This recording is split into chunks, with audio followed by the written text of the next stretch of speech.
My husband looked me in the eye and said, "If she were alive, I'd choose her over you." I laughed at first, because surely no one says that out loud, especially not to their current wife. But he was serious. We'd been married 3 years. I knew he was a widower. I respected that. I never competed with a ghost. I gave him space. I gave him patience. I gave him grace. Until that night. We were arguing about something small. Dishes. Bills. Nothing big. And then he dropped it. If my first wife was still alive, he said, I'd pick her. Every time.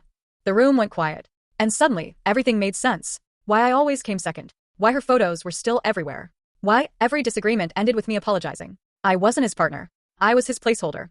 I got angry. Really angry. Not because he loved her, but because he married me while still living with her. That night, I stopped arguing. I stopped explaining. I started paying attention. And that's when I found it. A letter, written by his deceased wife, tucked inside a drawer he never opened. It said, if you ever remarry, choose her fully. If you can't, let her go. He'd never read it.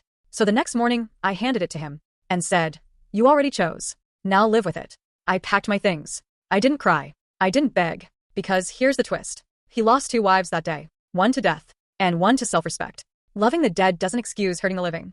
And I refuse to be a ghost in my own marriage.